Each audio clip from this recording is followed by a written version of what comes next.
One of my greatest fears as an organ recipient is organ rejection. And today we're going to talk about what it is, what the symptoms are, and how we treat it. Welcome back to Second Chance, a channel where we talk anything and everything about organ donation, transplantation, and life before and after. My name is Leendert, and as you can see, I'm a heart recipient. Before we start, I would really appreciate it if you like and subscribe, and maybe share this with a friend. Organ rejection, to state the obvious, is when your body is actively trying to kill the donated organ. Now, a common misunderstanding about organ rejection is that it happens suddenly and without warning. However, it is far more complicated than just that. To start off with, organ rejection is classified into 4 different stages, ranging from least severe to total rejection. So let's have a look at these 4 stages. Stage 1 is the one where you actually want to be when you're an organ recipient, because stage 1 is where there's microscopic rejection. And when I say microscopic rejection, I mean literally when I go for a heart biopsy, from the samples they take, they count 4 white blood cells per sample.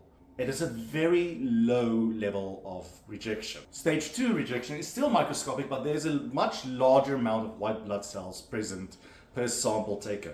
Furthermore, in stage 2, there are no significant signs of cellular damage. Stage 3 is when there's very clear signs of structural damage to the transplanted organ, but the patient hasn't yet started showing any physical symptoms of rejection.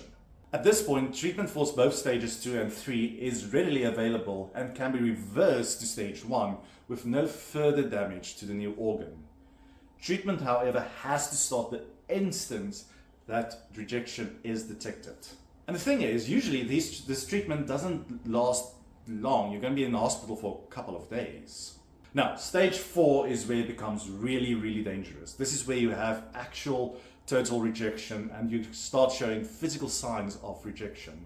The symptoms may differ from organ to organ, but in general, you want to be on the lookout for flu-like symptoms, tiredness, pain and swelling, a high fever, high blood pressure, and sudden weight gain or loss. And I mean a large amount of weight gain or loss, with no real associated reason for it. However, still at this point, the organ can still be saved with immediate treatment. However, if you do not get any treatment, this is the end. Now, getting from stage 1 to stage 4 can take up to 6 months.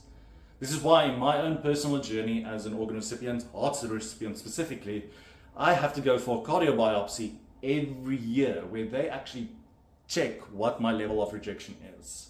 However, doing a cardio biopsy or any biopsy is a secondary form of prevention.